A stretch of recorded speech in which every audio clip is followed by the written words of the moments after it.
দেখ দেখ ছাপড়ি দেখ, তোরা বলিস মুসলিম নারীরা মুসলিম পুরুষরা নাকি হালালা করে, এরা নাকি একে অপর উপরে উঠে পড়ে। কোরআন সে কোনো কথা নাই। আসিস তোর মহারাজকে পাঠিয়ে দিস ডিবেটে, সেই দিন সব দেখিয়ে দেবো। বরং মহাভারত শ্রীকৃষ্ণ যে কি বলছে দেখ, কি বলছে দেখ, নারী জাতিকে কি কেন তৈরি করা হয়েছে, কি বলছে, কানে হেডফোন কি বলছে দেখেন। স্ত্রী হলো মানে কারো সবাই রতিপ্রিয়, স্ত্রী মানেই রতিপ্রিয়। রতি মানে কি একটু কমেন্ট করে দেখে নিবি, তুই তো পারিস না রতি মানে কি। রতি মানে নারীরা হচ্ছে সেক্স প্রিয়, সবসময় কুটকুট নাকি উঠে থাকে, মানে এইভাবে ব্যাখ্যা আছে, আমি দেখাবো। পুরুষ সঙ্গ উহাদিগকে যেমন প্রীতিকর, অগ্নি বরুণ প্রভৃতি দেবতা উহাদের অদৃশ্য প্রীত প্রদনহে। বলছে নারীরা, নারী মানেই, তোদের ধর্মগ্রন্থ বলছে, মহাভারত বলছে, অনুশাসন পর্ব অধ্যায় 19 পৃষ্ঠা সংখ্যা 73, কালীপ্রসন্নের অনুবাদ। বলছে নারী মানেই সে কামুক, সেক্স প্রিয়, সব সময় যৌন মিলন করতে চাই, ঘাপাঘাপ নিতে চাই।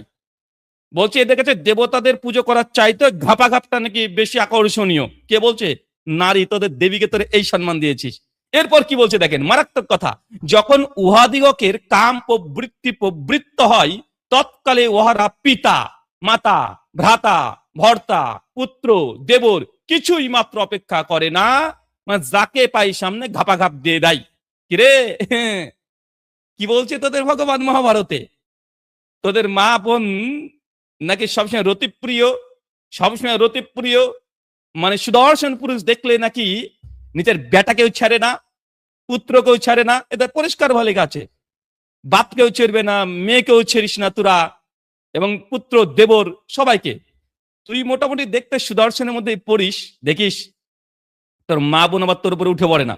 আমি বলতে চাই না, তোদের শাস্ত্র বলছে, তোর ভগবান বলে গেছে যে তারা সুদর্শন পুরুষ দেখলেই তারা কোনো বেটাও দেখে না, দেবরও দেখে না, মানে কিচ্ছু দেখে না, পুরুষ হলেই ঘাপাঘাপ একদম তুলে দেয়, নাহলে উপরে উঠে শুরু করে দেয়। এটা তোদের শাস্ত্র বলছে, আমি বলছি বেচারা কাকে খেলা শেখাতে এসেছিস? এই ফিল্ডের অনেক পুরাতন খেলোয়াড় আমরা, বলেছি না? তোদের শাস্ত্র মহাভারত বলছে ডাইরেক্ট যে তোদের মা বোনেরা নাকি সুদর্শন পুরুষ দেখলে, কে ছেলে হোক আর দেবর হোক, একদম ঘাপাঘাপ করতে শুরু করে দেয়। তুই আবার উল্টো পাল্টা করিস না তো?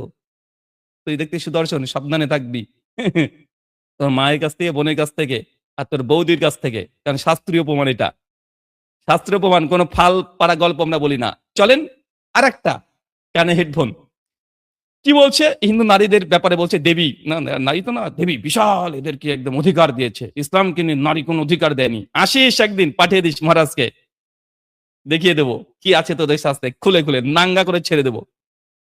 তোদের মা বোনেরা পেটাবে সেই দিন, এই আমাদের শাস্ত্রে কি লেখা আছে, তোর আবার গর্ভবতী হয়ে যাস,